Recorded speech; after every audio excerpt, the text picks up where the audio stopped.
Everybody has a passion. For some, it's fast cars, for others, it's football, but for me, it's gaming. I find the graphical and technological aspects involved in making games irresistible.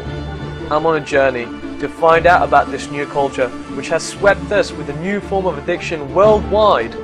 So if you don't know which games is making more money than films, or why this new phenomenon is more addictive than some of the world's most dangerous drugs, then stick around as I reveal the gaming addiction.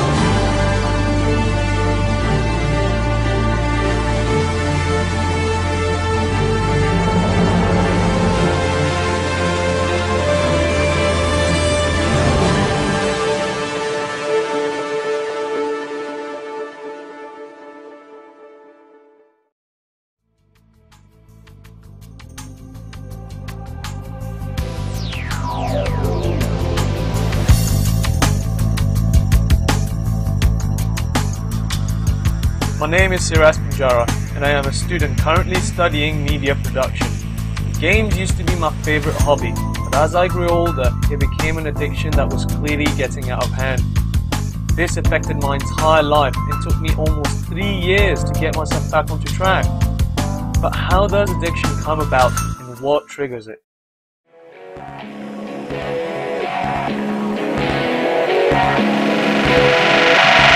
Ready, steady, go!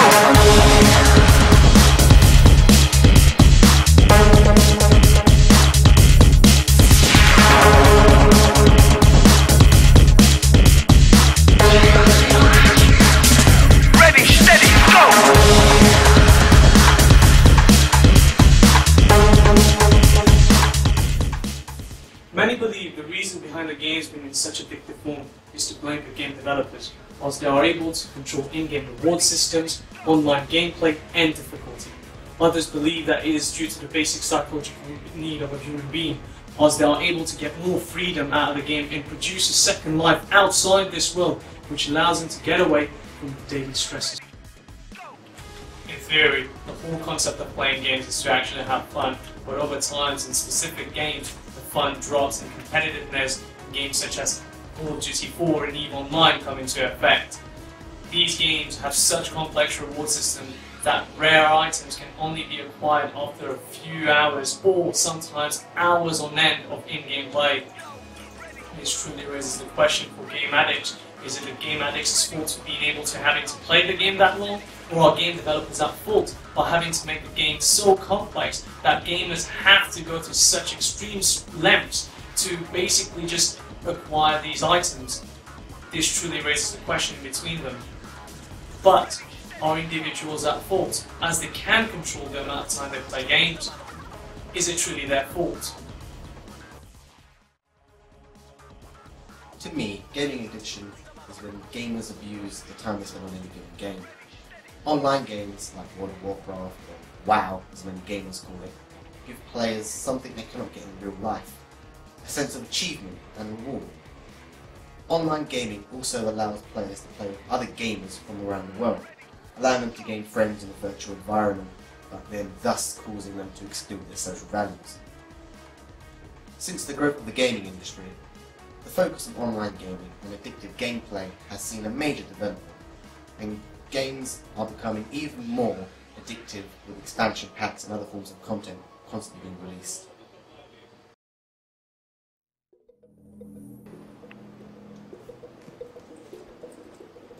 Video games addiction has not yet been diagnosed as any form of psychological disease.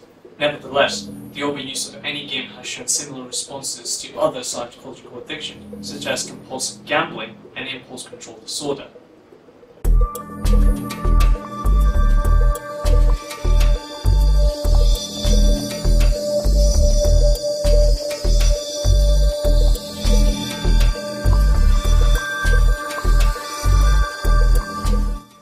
These are only opinions, but the question still remains. Gamers and developers are still within debate. I truly believe that all forms of games can be controlled regardless of its elements, and that if given the right priorities, it will be obvious to be able to manage both real and virtual commitments without it affecting their lives.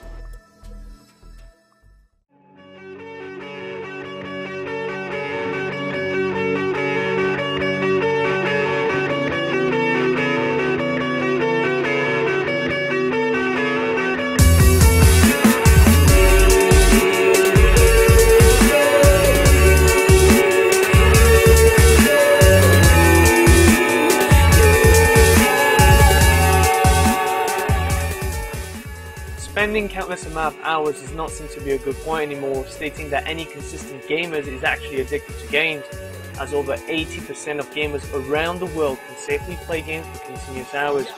The question looks more within the control of each individual that takes part in gaming activities, as the majority of the time it tends to be warnings outside of actually playing games. She's in a council flat thinking those little bastards, so heartless, left her all alone, 4 kids at home, I go darting. But Sandra's a hustler, thinking I ain't no buster, I'ma get paid, get made, however. Them city girls I see on street ain't no better. I'ma use what my mum gave me, don't pester. I'ma get dark, so she get caught, push her legs part. Then a man bought 2 for 2, no less. She figured she was always getting banged by a man, so she might as well get a little money in her hand. She couldn't get a job, had no time, but she put it in her gob the old time. The skit of the manner, you can hear the baby's crying when you bang her. Belly of the beast, no glamour. Don't clamor, just make sure you trap her with the rubber when you bang her. I heard Sandra's youngest turned 2 now, her oldest turned 16 and moved out. Mum fucking shines in the youth house, and one about the youth don't wanna see you now. Sandra stood down on her knees, she can make a man come with the greatest of ease. But what about a KID? That's life in the belly of the beast. Jeez, jeez.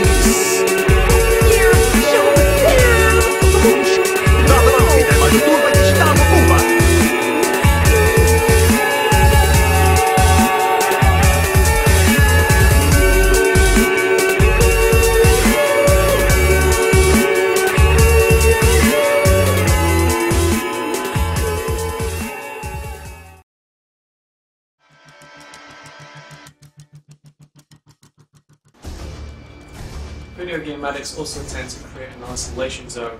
Factors such as dropping out their social networks or giving up their favorite hobbies they used to enjoy extensively before are common ways to realize a problem within gaming addiction.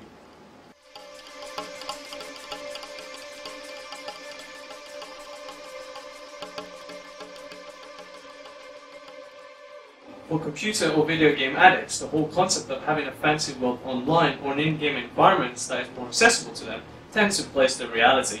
The virtual reality of those games in particular is more inviting than the everyday life of family, school or work. This is fast growing as one of the world's most